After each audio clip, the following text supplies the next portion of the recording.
They gave us numbers instead of names. I never found out when that started, whether it was policy from the beginning or something that crept in gradually, the way most cruelties do. Not as a decision, but as a convenience that calcified into law. My designation was E900148. The E meant I worked the east sorting bays on floors 90 through 94. The numbers behind it were just sequence. There were thousands of us in the east bays alone, and I would not have been able to tell you the names of more than a handful, because names were not the currency of that level of the tower. Designations were the currency. You learned the designations of the people whose work touched yours, and the rest were furniture. I sorted building material. That was the whole of it. Structural plate, load cable, polymer sealant canisters, circuit-bonded insulation blocks, the raw metabolism of the tower's growth. The tower had to grow because the water was rising. That was the logic that ran everything. The one truth that made all other truths negotiable. The water rose. The tower climbed. We sorted the material that fed the climb. Nobody asked whether those three facts actually held together as tightly as they were supposed to. You did not ask. The asking was the notation system's job, and the notation system existed to accept observations and route them to the appropriate authority. And the appropriate authority decided what to do with them. And most of the time you never heard back, which meant either the matter had been resolved or the matter had been classified as not a matter at all. I had been sorting for 11 years. I was reasonably good at it, the way a man gets good at something he does every waking hour for over a decade without any particular enthusiasm, but without particular distaste either. I knew the weight tolerances for the primary structural plates by touch, not from the spec sheet, but from the muscle memory of 10,000 assessments.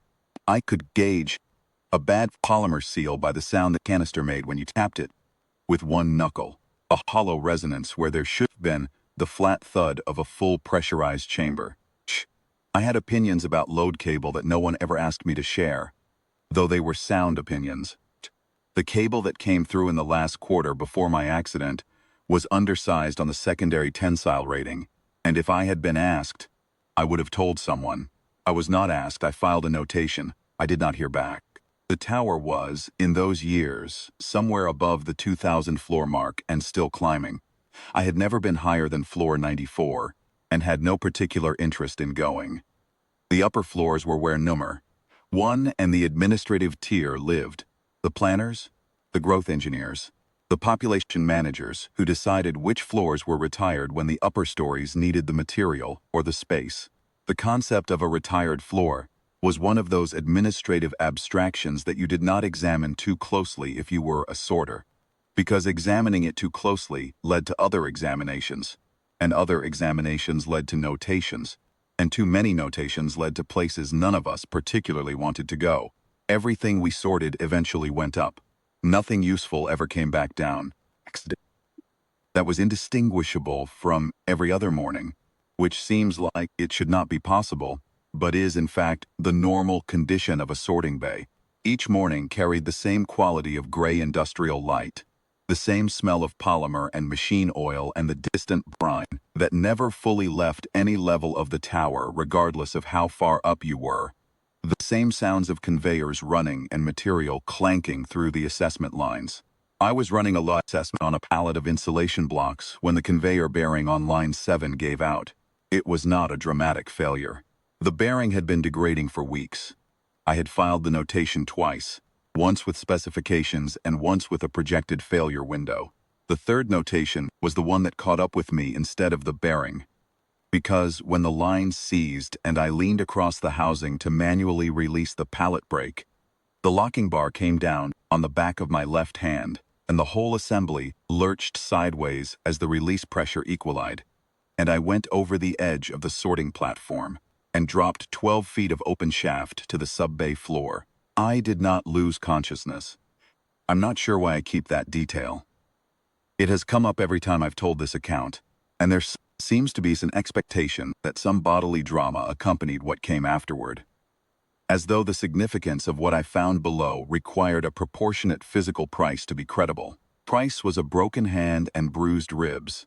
I hit the sub-bay floor, lay there for several minutes while the diaphragm resolved, its dispute with the impact, and then got to my feet, inventoried the left hand's damage at 2 fractures rather than 3, and began walking toward the access corridor. I walked the way sorters walk, with purpose, because purposeless movement draws questions, and questions at that moment were not something I had the capacity to manage. The duty supervisor found me before I found him. His name was Gren, a name which told you precisely where Gren sat in the tower's accounting of people. He looked at my hand with the expression of a man doing arithmetic in his head, the quick internal calculation of someone who manages a resource and has just assessed that the resource has become a liability. Ground floor, he said. I knew what it meant. Everyone on every bay floor knew what it meant.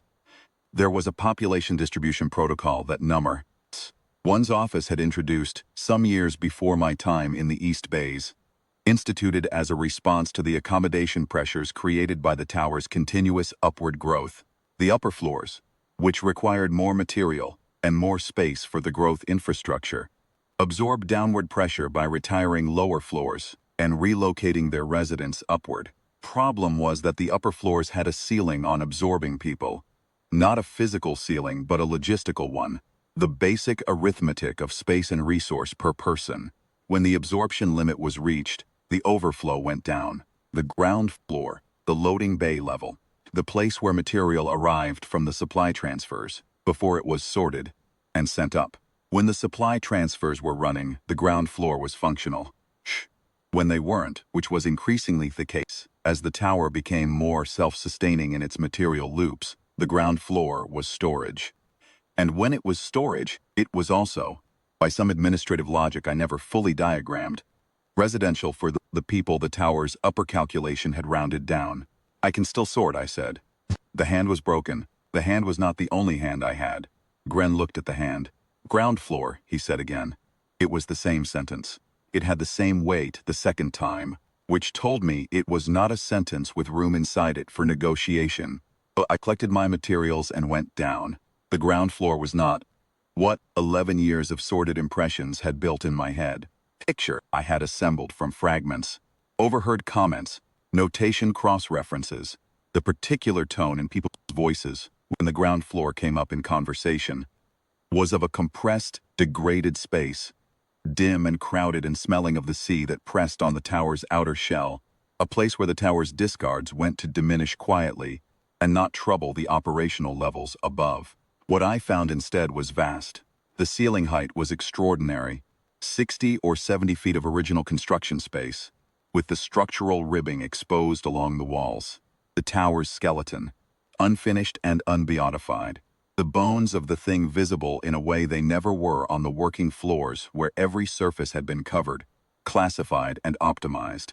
There were perhaps 400 people living in that space, not packed, spread, human beings, when left to organize themselves without administrative specification, distribute, with more intelligence than administrations generally credit them with, and the ground floor population had been organizing itself for years. Distinct areas, for sleeping, for food preparation, for the informal medical function that any population of that size develops regardless of whether it has been officially allocated a medical function. The space had its own logic, slower and less efficient than the bay logic I knew, but genuine. I found an open section of floor near the western loading dock and put my bedding there.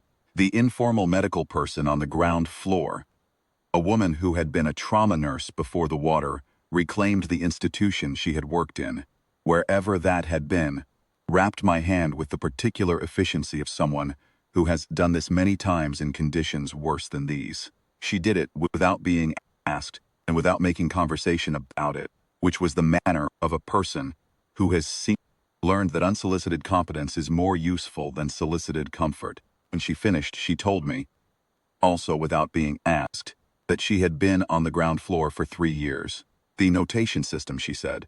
I kept filing them. That was the only explanation she offered. It was enough. I understood, in that sentence, the arithmetic Gren had been doing when he looked at my hand. Not the arithmetic of a broken sorter, but the arithmetic of a person who had filed too many notations about the wrong things, which was the specific flavor of wrong that the tower's management structure was least equipped to absorb. The ground floor was not where the system sent its discards. It was where the system sent its witnesses. I spent the first week adjusting. The ground floor had its rhythms. Communal meals organized by a loose rotation that I was absorbed into without ceremony. Work parties that maintained the physical space with a thoroughness that surprised me. The slow, persistent conversation of people who have more time than purpose and fill the gap with observation and memory. I found I had little to contribute to most of those conversations. 11 years of sorting had given me a detailed working knowledge of structural material grades and a moderate familiarity with the load-bearing specifications of approximately 200 floor types. This did not translate into compelling ground floor discourse.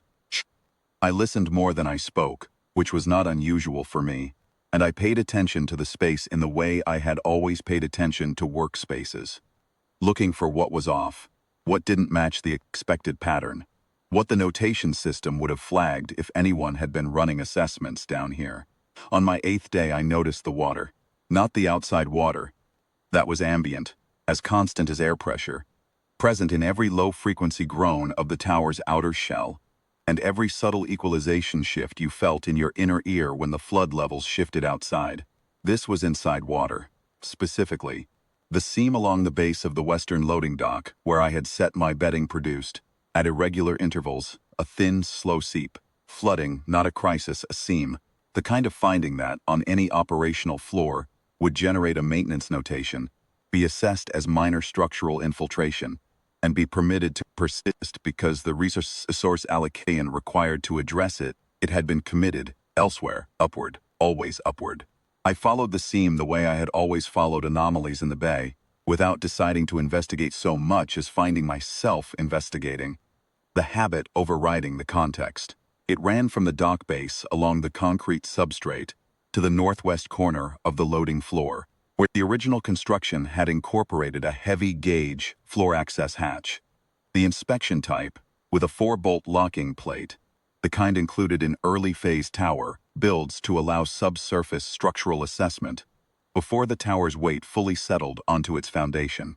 The hatch plate had been painted over on 2 separate occasions, distinct paint layers visible at the edge. A notation tag was attached to the locking bolt housing, the paper type used in the tower's early administration, years before the digital notation system was standardized. Tag read, in the precise print of someone who wanted to be clear, disused, do not operate. Do not operate implies someone operated it.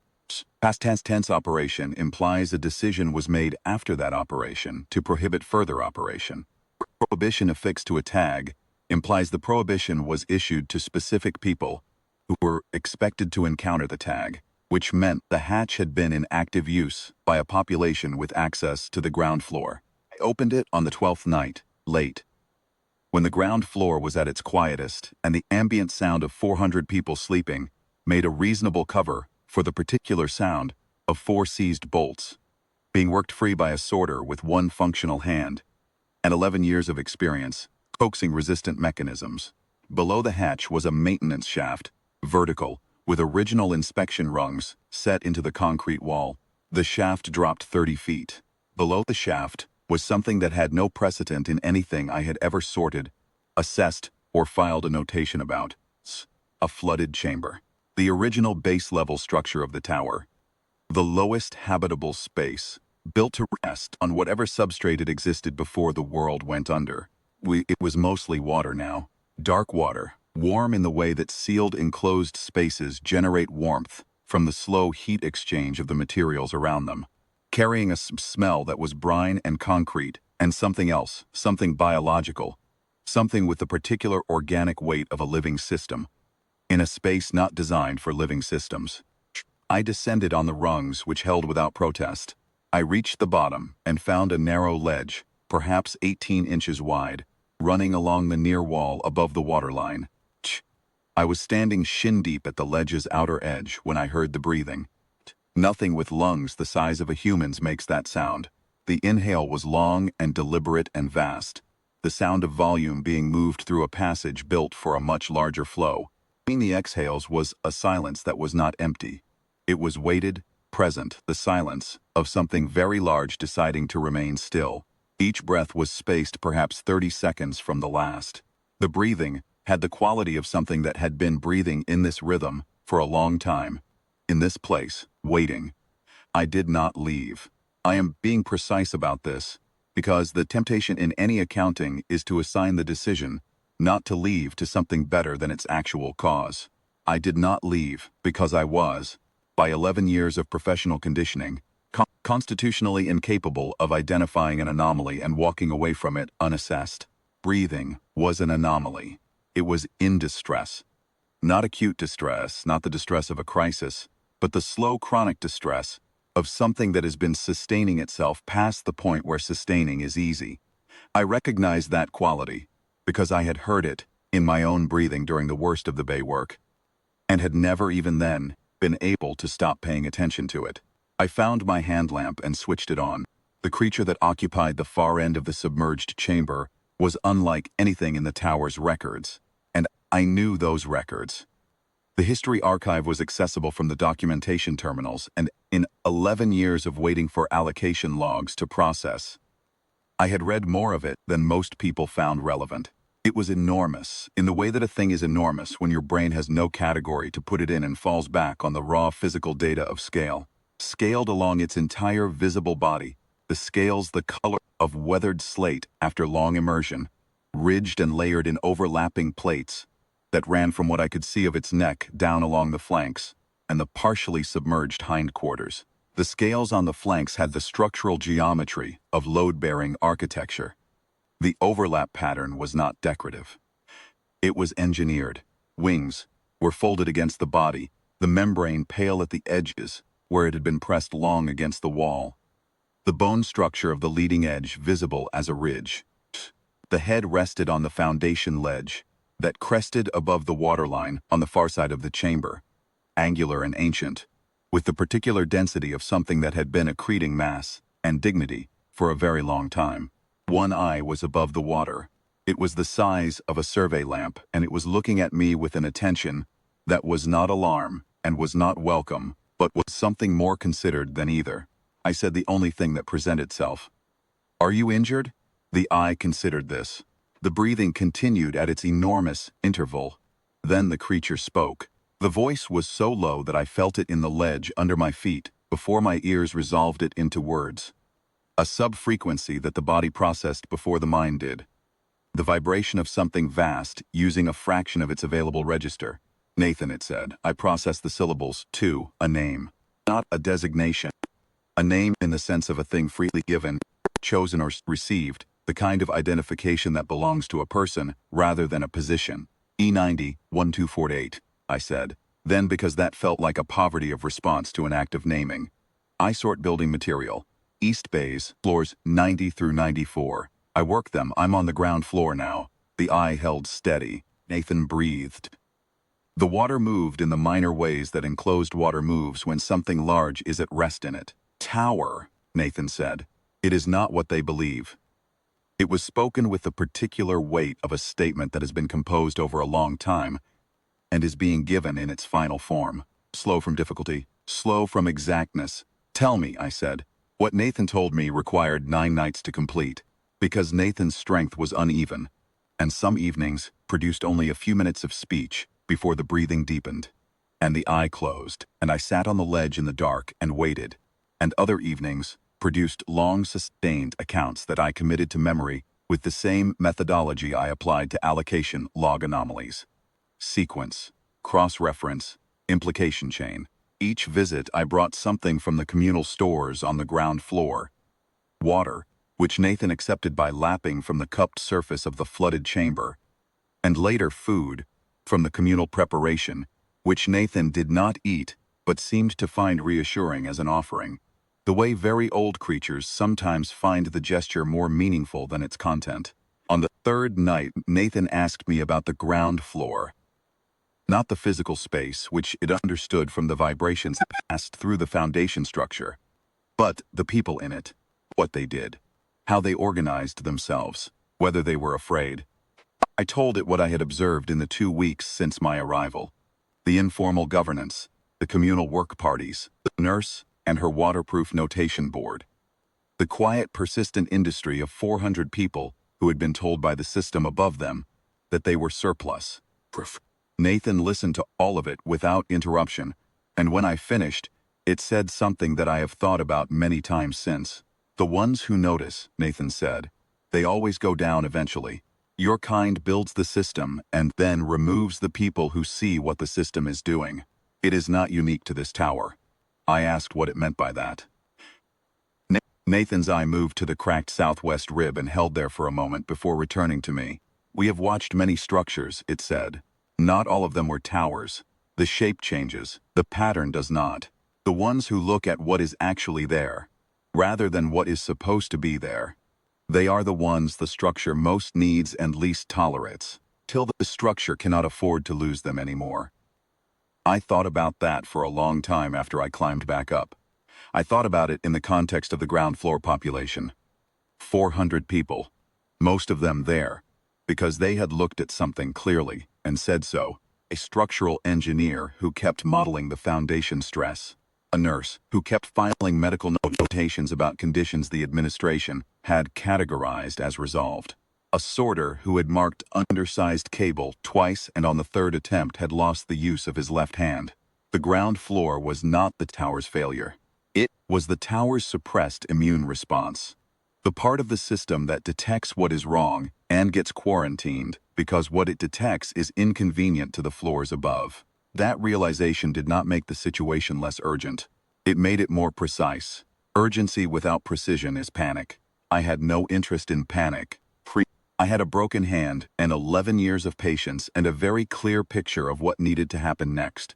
The structural account Nathan gave me was internally consistent and technically coherent, and was in direct contradiction to every premise the tower's growth protocol was built on. The growth protocol assumed that the tower was a structure in the process of extending itself upward, drawing resources from its operational floors to feed the expansion. What Nathan described from the perspectives of something that had lived in the foundations and felt every vibration strength change in the base structure for the duration of the tower's existence was a structure that had begun consuming its own base to feed its growth above. The upper floors needed more material than the sorting rate could deliver at the prescribed pace, so decisions had been made. Nathan could not tell me by whom.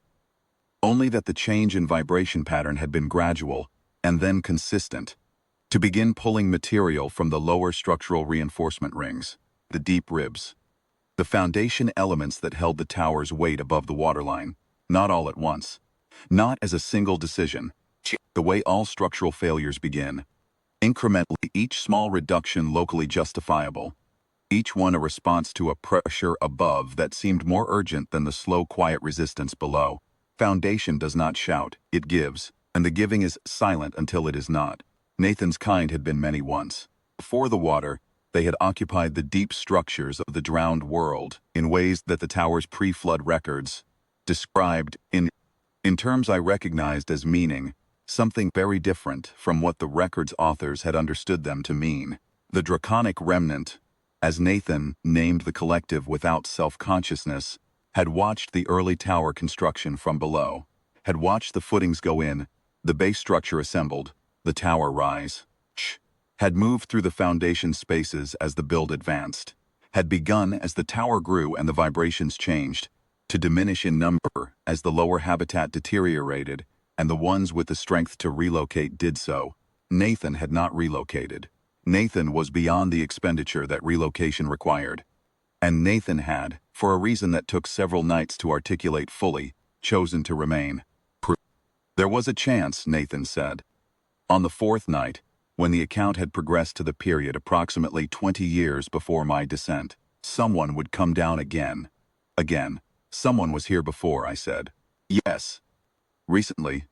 The water has risen 4 meters since they were here last. I calculated against the tower's documented external flood rate, which was recorded in the archive notations I had read during allocation log processing. 4 meters at the documented rate was between 18 and 22 years. I thought about the do not operate notation, paper type, the handwriting, the double paint layers over the lock plate. Someone had come down, had found whatever they found, Nathan, the foundation damage, both, and had gone back up. The notation on the hatch was not a precaution left by someone who had been down and wanted to ensure no one else went. It was a precaution left by someone who had been told, after returning, not to let anyone else go down. They went back up, I said. Yes, and said nothing that changed anything. Nathan's eye remained steady. Breathing moved through the chamber. They were afraid, Nathan said. I do not fault them. Fear is not the same as dishonesty. I held that for a while. What will happen? I asked. If the diversions continue. The southwest foundation rib is already breached. Crack I feel through the floor, but crack through the floor has been progressive for 8 months. When the next 2 primary ribs develop similar compromise, and they will, the material above them is being removed at a rate that the substrate cannot compensate for. The tower will not fracture. It will list. A structure this height, listing, does not recover. The upper weight over a shifted center of gravity on a compromised base produces a progression that cannot be interrupted once it begins. Timeline. Months.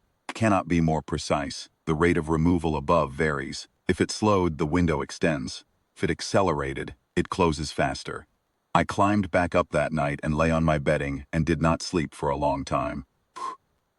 I thought about 11 years of sorting structural plate and initiation blocks, the material that fed the tower's metabolism, and the specific technical knowledge of load distribution and foundation stress that accumulates in a person who handles that material daily without anyone ever asking them to think about it in aggregate.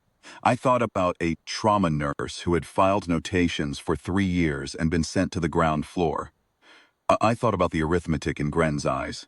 I thought about Nathan in the flooded chamber for 18 or 20 years alone, breathing its enormous slow breath, hoping, not waiting, that distinction would come later. At that moment, I was using a simpler word. I thought, not again. There is a specific clarity that arrives when you have already absorbed the worst the system has available, and find yourself holding the one piece of information the system is most committed to not receiving. It is not bravery. Bravery involves risk assessment, the calculation of what might be lost, the weighing of cost against outcome. What I was experiencing was something flatter and more functional. The recognition that the accounting had already been settled, the ground floor was the settlement, and I therefore had no remaining currency that could be extracted from me to enforce silence. The threat that keeps people quiet had already been executed. I was standing on the other side of it with nothing still left to protect, and a specific obligation still outstanding. But I was not naive enough to believe that the information by itself was sufficient.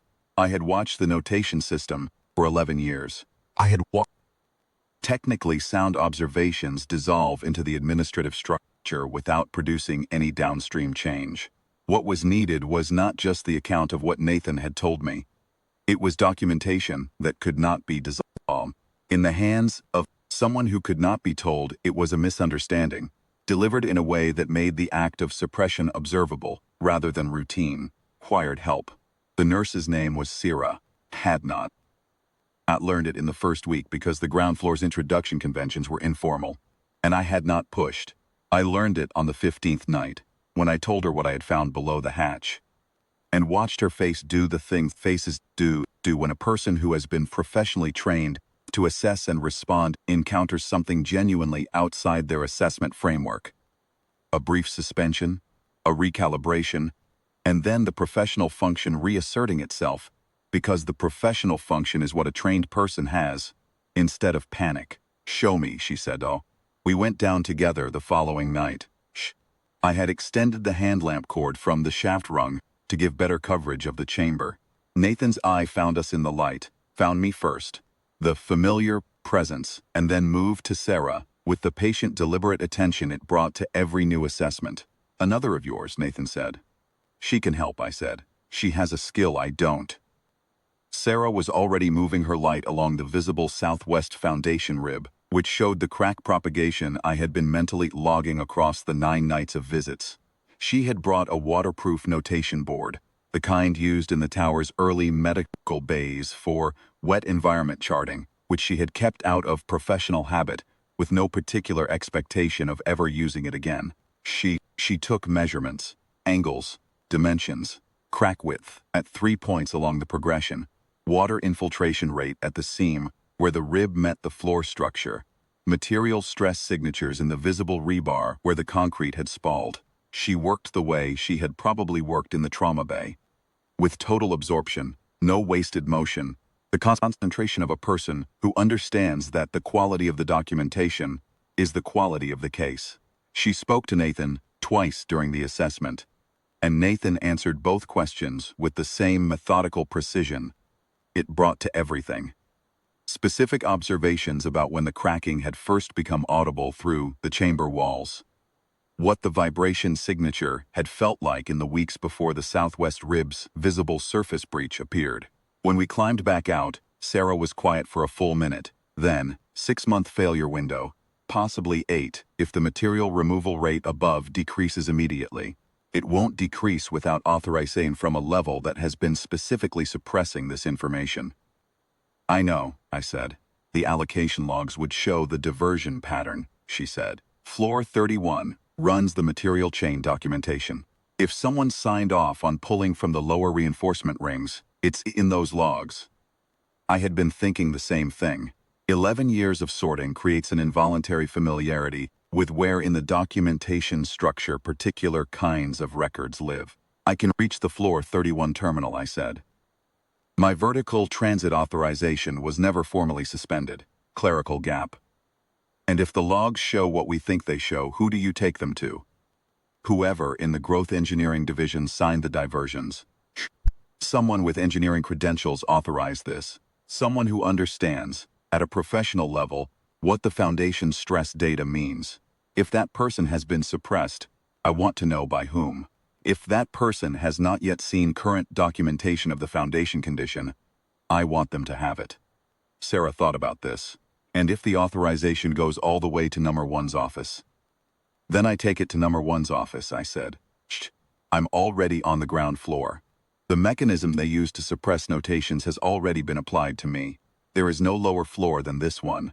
She was quiet again. Then, I'll come. We went up in the early morning when the transit flow was light, and a maintenance coat and a medikit bag are sufficient to constitute a purpose that no checkpoint interrogates too closely. Floor 31 was documentation, long archive rows, climate-controlled storage, a staff of 3 running overnight processing. The material chain logging terminal was in the northeast section. We reached it without interaction, because a sorter moving with purpose in a documentation floor is furniture. The allocations logs went back 4 years. The foundation material diversions began 2 years and 7 months prior. The authorizing signature on every diversion entry was consistent, GE7. The staff directory resolved that designation to a name, Maris. The name caught in my memory the way an undersized cable catches on an assessment bracket. Not dramatically, but with a resistance that signals something worth examining. I searched further back. Maris, before the diversion entries, had been filing material stress notations on the lower foundation structures for 3 years. Quarterly, then monthly, then bi-weekly as the data worsened. Technical notations, detailed and specific, with load calculations and failure progression modeling attached. The kind of work that represents someone doing their job at a high level and being completely ignored. The override code on every Maris notation was the same. Number 1's office administrative designation. I sat with that for longer than was strictly efficient, because what it meant changed the shape of every subsequent decision. It was not a situation where the information had never reached the right level. The information had reached the right level and been deliberately classified as inactive. Number 1 knew the foundation was failing. Number 1 had known for at least 3 years. The growth protocol had continued. The diversions had continued. The upper floor expansion had continued. Someone, at the highest level of the tower's decision-making structure, had calculated that this was the correct response to information that the tower's entire population of classified were towering as requiring an immediate different response. Sarah read over my shoulder. She reached the same place I had reached, by a route that was faster, because she had less to recalculate. He knows, she said. Yes. Then why are we still falling? I told her what I believed because I had been thinking about it. Since Nathan first described the timeline and I had done the arithmetic of what halting the growth protocol would mean to 2,000 floors of people who understood their survival in terms of the tower continuing to rise. I told her about the calculation I thought number one had been making, the calculation that disclosure would produce a collapse of a different kind, faster and more destructive than the structural collapse, the panic of a population that has organized its entire psychological existence around the premise that upward is survival, and has been told that upward is killing them. I told her that I thought number one had decided that controlled silence was a less terrible outcome than informed chaos, and that he had been making that decision every day for 3 years while Maris's notations sat in the suppressed file, and Nathan breathed slowly in the dark below the hatch. He's wrong, Sarah said. Yes, I said. But he doesn't know how wrong. Because he has documentation 3 years old and no current assessment of the foundation, and he has never seen what is below the access hatch, and he does not know that the entity currently living in the foundation has been observing the structural progression in real time for longer than anyone in this tower's living memory. We printed the allocation logs. We took the full 3-year archive of Maris's suppressed stress reports. Sarah's notation board had everything the current foundation condition could provide. I had the load stress projections I had worked through on the ground floor, in the nights between Nathan visits, cross-referenced against the original build specifications, which were public record in the tower's historical archive. We went up, all the way up. The clerical gap in my vertical transit authorization held. It would have been corrected eventually. Oversights in a structure this size were not permanent, but it had not been corrected yet. And in the tower's administrative calendar, yet is the operative tense. Number 1's administration level was at floor 1,812. Not the top of the tower, but high enough so the window should not have open water in every direction, and a horizon that was flat and gray and indistinguishable from the sky above it. The corridor outside his office was staffed by 2 security personnel, who looked at my designation, and Sierra's with the expression of people whose job is to expect nothing unusual from the people who appear in front of them, and who were therefore poorly equipped for what appeared in front of them. Foundation integrity concern, I said when they asked. Documentation package for number 1's office. Nobody sent us. I'm a sorter. I came up from the ground floor. They looked at Sarah's notation board. There is a quality to genuine technical documentation that is difficult to counterfeit or mistake. The density of the notations, the precise formatting, the measurements with their units and uncertainty ranges.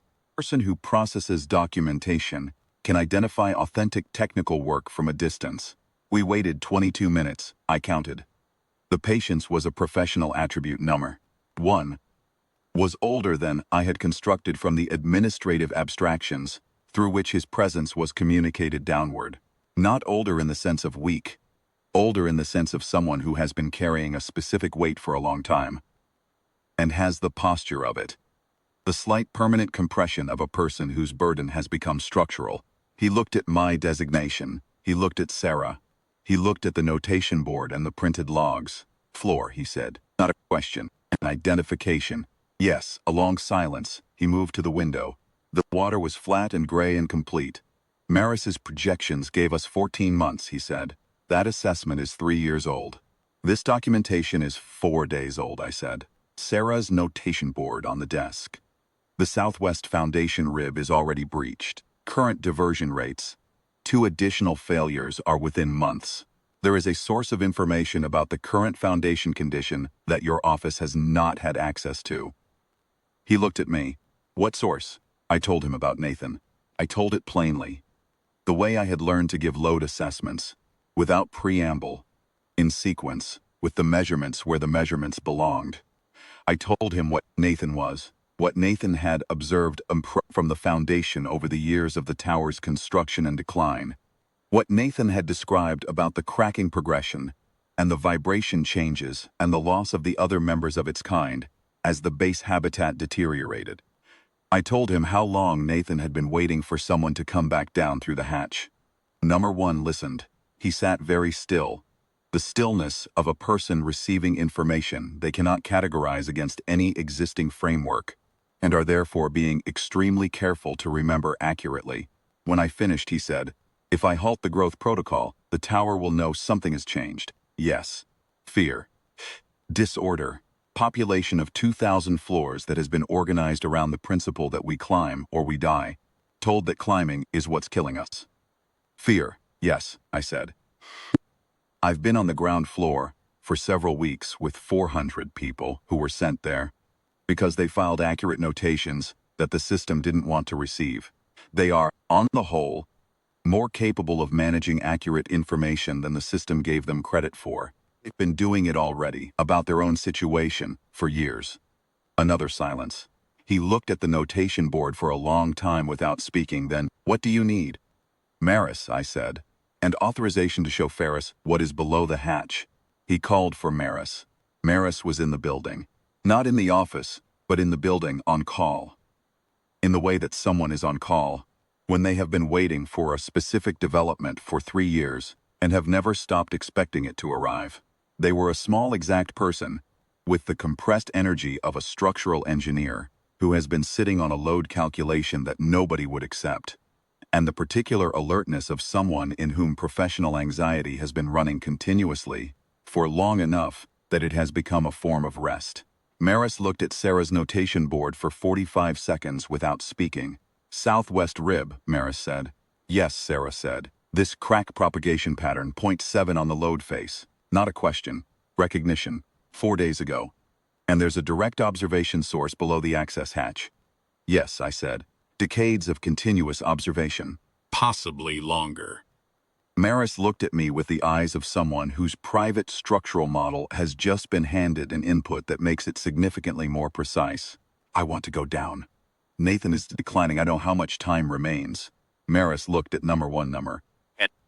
"Full access, everything opens. No notations suppressed." He paused. "Maris, I'm sorry. The 3 years of your reports."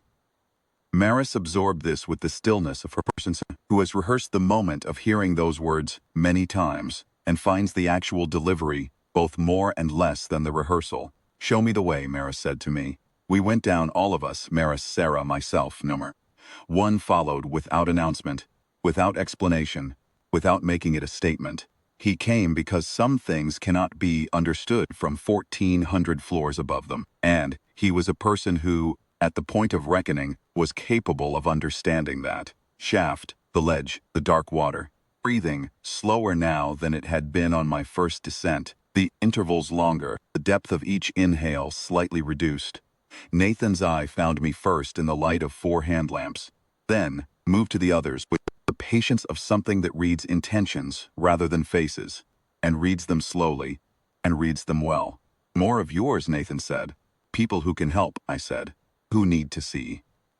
Maris was already at the southwest rib, light moving across the crack face, hands pressing along palm cream to feel the structural depth of the compromise. Sarah was making supplementary notations. Number 1 stood at the edge of the light, looking at Nathan with an expression I recognized because I had worn a version of it on my first night in this chamber. The expression of a person whose categories have been quietly made insufficient by something that simply exists and does not apologize for it. Nathan looked back at number 1 with what I can only describe as recognition. Not of the person, of the weight. The weight that a person carries when they have been making decisions in the dark, with incomplete information and have known, somewhere below the decision-making, that the information was incomplete. "You knew," Nathan said. The voice moved through the chamber floor, through the ledge, through the concrete. "I knew the foundation was compromised," number 1 said. "I didn't know the extent." A pause. "I didn't know someone was down here, watching it." Nathan breathed. "Many somethings, for a long time. We watched the towers go up. We thought, perhaps this time they will look down as well as up." Number 1 was quiet. "I'm going to stop the growth protocol. All diversion from the lower reinforcement rings immediately. Tower will need to be told." "The tower should be told," Nathan said. "There will be fear. Yes, fear of truth and fear of danger are not the same thing. Your people are afraid of the wrong thing. You can show them what the right fear is. The right fear is useful, points toward the work." Maris spent 4 hours in that chamber. Every measurement, every crack face, every infiltration point, every load calculation that could be done on site with the equipment they had brought. They sketched foundation diagrams on the back of notation sheets, asked Nathan specific technical questions. When had the vibration signature at the southwest corner first changed? What was the pattern of the acoustic changes in the concrete in the 8 months preceding the visible surface breach? Nathan described the frequency range of the stress sounds at point 7, and Nathan answered each question with the measured precision of a primary source that has been waiting to be a primary source for a very long time. There was a moment, perhaps 2 hours into the assessment, when Maris stopped measuring and simply looked at Nathan, not at the foundation, at Nathan. About 30 seconds, which is a long time for a structural engineer in the middle of an active site assessment to stop taking measurements. Nathan looked back. "How long?" Maris said. "Have you been describing what you observed in that chamber? To yourself internally. Organizing the data." Nathan's breathing moved through its cycle before it answered. "Since the cracks first appeared at point 7, I did not know if anyone would come to hear it. I organized it in case they did." Maris absorbed this, then returned to the crack face and continued measuring. But something in the quality of the work changed, became less frantic, more careful, the way work changes when a person stops racing against their anxiety and starts racing toward the solution. The distinction is subtle in the output and not subtle at all in the person doing it. Nupper 1, during those 4 hours, said very little. He stood at the chamber's edge and watched Maris work, and periodically looked at Nathan, and Nathan periodically looked back at him, and nothing that was said between those two in that time was said aloud. But something was exchanged. The specific exchange that happens when a person who has been making decisions in isolation for a long time is finally in the same physical space as the consequences of those decisions. And those consequences are looking at them. And the looking is not accusatory, it is simply direct, simply present, requiring nothing except acknowledgement. Number 1 acknowledged it. That was visible in his posture by the end of the 4 hours. The compression was still there. The weight was still there. But it was being carried differently. Not alone. At one point, Maris sat back from the crack face and said, to no one in particular, "We can shore this. It will cost the material budgeted for floors 2,300 and above. But it can be done. The substrate will accept the reinforcement if we move within 3 months."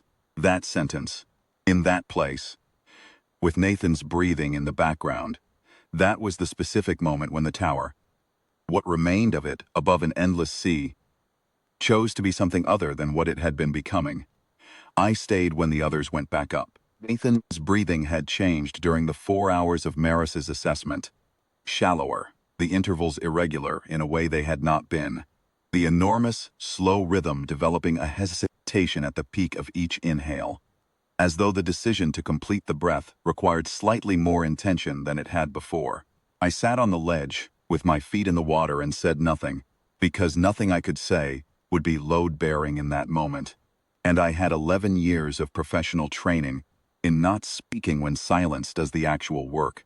Nathan's eye stayed open, clear, patient in the way it had always been patient. Not the patience of resignation, but the patience of something that has been paying attention for a very long time and sees no reason to stop. "You came down," Nathan said. The voice was barely above the threshold of the floor vibration now. "Yes, they sent you to the ground floor for noticing things." "Yes, and you came down anyway." "You were waiting," I said. "Years. Alone, the breathing, long slow pause between them." "Not waiting," Nathan said, "hoping. Is a difference." I had been using the words interchangeably. It's the difference. The eye was steady on me, and I understood, in the way that one understands the quality of a load rating when you have handled enough material, not analytically but physically, in the body, that what I was experiencing was warmth, temperature, presence, the warmth of something that has been paying very careful attention to a specific point for a very long time, and has found what it was looking for. "Waiting," Nathan said, "believes the thing is coming. Hoping believes the thing is possible. Waiting is time. Hoping is a choice." 3 breaths after that, each one full and deliberate, taking its time, completing itself entirely. The third did not return. I sat on the ledge for a long time after.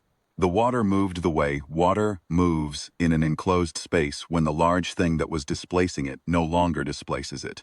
The chamber was the same temperature. The smell of brine and concrete and living system was the same, because the molecules dissipate slowly, more slowly than the life that produced them. Then I climbed back up. The foundation work took 4 months.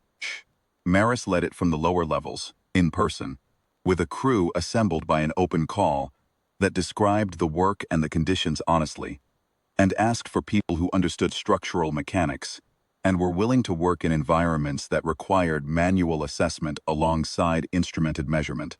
The response was larger than Maris had projected. 2 people from the ground floor volunteered within the first day, both of them sent there, over the years, for filing structural notations that the tower's management had not wanted to act on. They were, as it happened, very good at the work. One of them had been a foundation engineer before the water covered whatever she had engineered foundations for. The growth protocol stopped her. One made the announcement himself on the tower's direct broadcast system, which had not been used for a general address since the early construction phase, when broadcast infrastructure was one of the few things the growing tower could do reliably.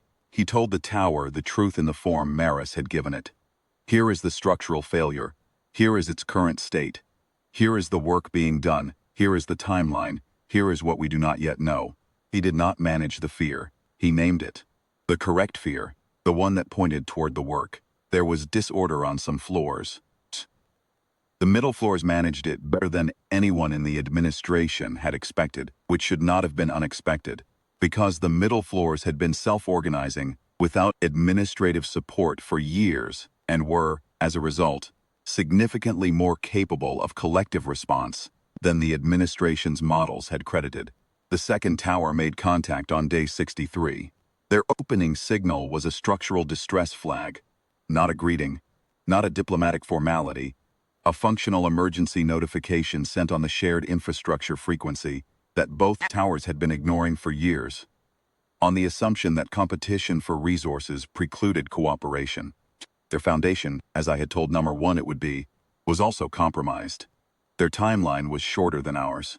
The resource negotiation that followed was the most contentious, sustained conversation I have ever been adjacent to, because it was a negotiation between 2 populations that had been in crisis separately for years and were attempting to determine, under conditions of extreme time pressure, whether they could trust each other enough to be in crisis together.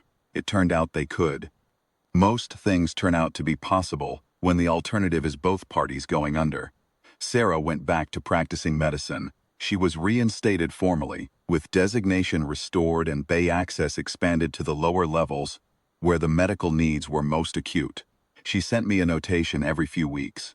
They were always brief, always precise, always about something she had observed that other people had failed to notice. Kept every one of them. I went back to sorting. The work was different. The lower reinforcement levels, where material was going into foundation stabilization rather than upward growth, required a different kind of assessment than the East Bays. More variable. Technically demanding in ways that required judgment rather than specification. I was better at it than I had been at the Bay work, though I could not have explained why until Maris told me, several months into the foundation project, that the people who were best at structural material assessment were usually the ones who had spent the most time thinking about where the material was going and why. I filed notations. They were acted upon. The notation system had not changed, but the disposition of the people receiving notations had, in the way that a system's function changes when the people within it stop being afraid of what accurate information reveals. Nobody asked me to stop going down to the submerged chamber. The hatch was part of the formal foundation inspection protocol now, documented, maintained, incorporated into Maris's quarterly structural review rotation. The water in the chamber was the same dark warm water it had always been. The ledge was the same narrow concrete ledge. The chamber was the same size and shape and smell. What was not the same was the breathing.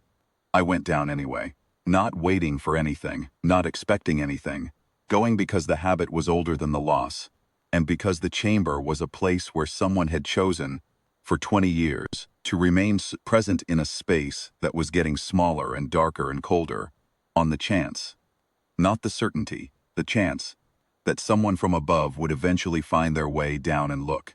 That is what I know about how to save a structure. Not the load calculations, though I know those. Not the allocation logs, or the crack propagation measurements, or the foundation stress projections, though I know those too. What I know is that the structure does not fail because the water rises. The structure fails because the people inside it stop looking at the foundation. They look up, because up is where survival appears to live, and they tell themselves that up is the answer, and they send down to the ground floor the people who keep pointing out that something is moving wrong below. The water is still rising. We are still here. That is not a coincidence. That is the result of a sorter who could not stop noticing things, and a nurse who kept filing notations, and an engineer who spent 3 years being told that what they saw was not what they saw, and an ancient creature in a flooded chamber that chose hoping over waiting for long enough that someone eventually came. Tower stands.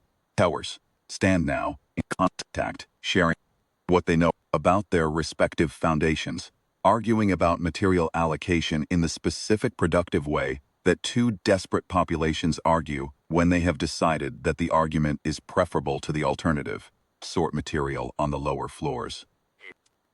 I go down to the chamber when the inspection rotation takes me there, and I sit on the ledge in the dark for a while before I take the measurements, because that is the right way to be in a place where something important happened.